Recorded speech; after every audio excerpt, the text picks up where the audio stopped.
12 जुलाई 2021 का दिन इंदौर के अलग अलग थाना क्षेत्रों में रहने वाले दो परिवार कभी नहीं भूल पाएंगे। दरअसल 12 जुलाई को ही एक 13 वर्षीय 9वीं की छात्रा को 12वीं में पढ़ने वाले 17 वर्षीय ने अपहरण कर लिया था। इसके बाद लड़के की गुमशुदगी का मामला तुगुगंज थाना और मासूम बेटी की गुमशुदगी का मामला MIG पुलिस के पास आया था।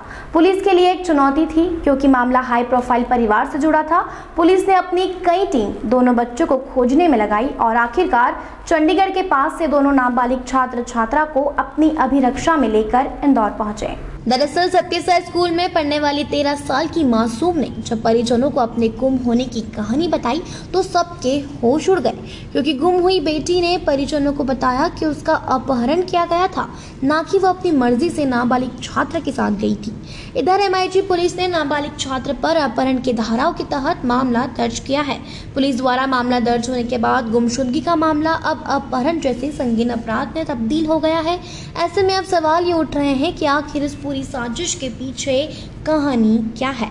बता दें कि पुलिस में मामला दर्ज होने के बाद अपहृत छात्रा के माता पिता ने मीडिया को जो बातें बताई वो चौंकाने वाली हैं। जहां मासूम बेटी की मां ने प्रदेश के गृह मंत्री नरोत्तम मिश्रा, बीजेपी महासचिव कैलाश विजयवर्गीय और इंदौर पुलिस का आभार माना और बेटी के मिलने पर खुशी जताते हुए अपनी कॉलोनी के रहवासियों का भी मुश्किल घड़ी में साथ देने का शुक्रिया अदा किया। मैं और मेरे पति धीरज जोशी, श्री गृह मंत्री नरोत्तम मिश्रा जी, श्री कैलाश विजयवर्गीय, श्री रमेश मंडोला जी, DSP सर दीक्षित सर, यहाँ के MIG थाने के दीक्षित सर, और मनीष कपूरिया जी DIG जो है, और क्राइम ब्रांच के जो एडिशनल SP हैं श्री गुरु पाराशर जी, और यहाँ पे SI सुरेंद्र सर और सीमा मैम, सभी का मैं तहे दिल से बहुत बहुत शुक्रिया करना चाहती हूँ। जिस तरह से इस दुखद घड़ी में उन लोगों ने हमारा साथ दिया,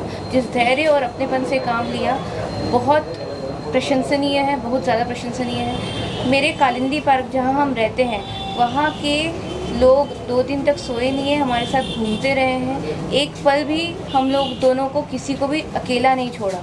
कम से कम 15 से 20 लोग जमा रहते थे मेरे साथ और काफ़ी लोग इनके साथ, तो उन्होंने भी कंधे से कंधे मिलाकर हम लोग का साथ दिया। इसमें आपको कोई मानना है कि आगे कोई और कार्रवाई होना चाहिए? देखिए, मैं अभी इस बारे में कुछ भी नहीं बोल सकती। अभी हमने कुछ सोचा ही नहीं, क्योंकि हम उस स्टेट ऑफ माइंड में आए ही नहीं। अभी तो हम बच्ची को संभाल रहे हैं बस, कि वो ये चीज़ें बस किस तरह से सब कुछ। इधर मासूम बेटी के पिता ने बताया कि उनकी बेटी को उस लड़के ने उसी के स्कूल का स्टूडेंट बताकर दोस्ती बढ़ाई और घटना वाले दिन वो घर के पिछले दरवाजे से 5 मिनट का काम बोलकर ले गया। इसके बाद आरोपी छात्र ने उनकी बेटी को रिक्शा में बिठाकर खुद का व उनकी बेटी का मोबाइल बंद कर दिया। मासूम बेटी ने परिवार को बताया कि देवास में पैसे न होने के चलते छात्र ने सिम निकालकर उसका मोबाइल बेच दिया। मासूम के पिता के अनुसार इसके बाद छात्र उनकी बेटी को ट्रेन ले गया, जहां से वो जयपुर पहुंचे और वहां छात्र ने अपना लैपटॉप बेचा। इसके बाद दिल्ली पहुंचकर उनकी बेटी को छात्र ने धमकाते हुए कहा कि अपने परिजनों को फोन लगाकर बोलो कि मैं अपनी मर्जी से उसके साथ आई हूं। इधर इस बीच पुलिस की इन्वेस्टिगेशन जारी थी और पुलिस लोकेशन ट्रेस कर बेटी के परिजनों के साथ दोनों का पीछा कर रही थी। आखिरकार जब वो चंडीगढ़ के करीब थे तब पुलिस उनके पास पहुंची और बेटी को उनके परिजनों को सौंप दिया। बेटी के पिता की माने तो छात्र का चरित्र ठीक नहीं है और संभवतः उसके माता पिता या कोई अन्य इस योजना में शामिल होगा। हालांकि अब मासूम के परिजन इस बात का शुक्र मना रहे हैं कि उनकी बेटी सही सलामत उनके पास पहुंच गई है, क्योंकि वो भी बहुत डरा हुआ है मेरा बच्चा। बस मैं भगवान से दुआ करता हूँ कि आगे कभी भी इस तरह की घटना जो मेरे साथ हुई है वो किसी साथ ना कर सके, बस वो किसी और के साथ ना कर सके, यही प्रयास करता हूँ सर। वहीं MIG थाना प्रभारी विनोद दीक्षित ने बताया कि आरोपी नाबालिग छात्र पर अपहरण का प्रकरण दर्ज कर लिया गया है और उस पर कानूनी प्रक्रिया के तहत कार्रवाई की जाएगी। दिनांक 12/7 को सूचना मिली थी कि बच्ची लापता हो गई है। उस संबंध में जैसा कि वैधानिक प्रावधान है, एक अपहरण का केस कायम किया गया था। उसके बाद लगातार ढूंढा गया था, तो ये भी सूचना मिली थी कि एक बालक भी गायब है।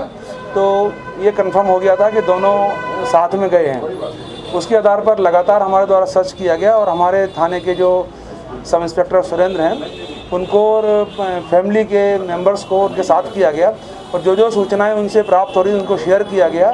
तो धीरे धीरे ये ज्ञात हुआ कि जयपुर गए हैं, देवास गए हैं, देवास होते हुए जयपुर गए हैं। वहाँ पर हम लोग हमारी जो टीम थी सुरेंद्र की, सब इंस्पेक्टर सुरेंद्र की, उन्होंने आगे बढ़ते गए। जो सूचनाएं मिलती गई ये लोग आगे बढ़ते गए और लास्ट में जाके राइन जो चेक पोस्ट है चंडीगढ़ के पास में, वहाँ पर मिली कि उधर से कहीं जाने वाले हैं, तो वहाँ पे इन्होंने उनको फिर दोनों को साथ ले लिया था, मिल गए थे दोनों वहाँ पर, दोनों सुरक्षित है। इसमें अपराध पंजीबद्ध किया जाकर विवेचना में लिया गया है।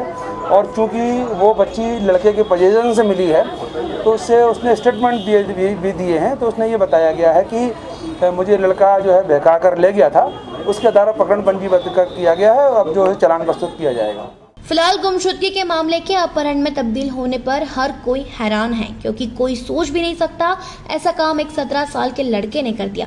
अब इस मामले में कानून अपना काम करेगा, लेकिन इस मामले के सामने आने के बाद सभी को होशियार हो जाना चाहिए, क्योंकि डिजिटल युग में कौन आपके अपनों को भला फुसला कर ले जाए, इस बात का भरोसा नहीं है।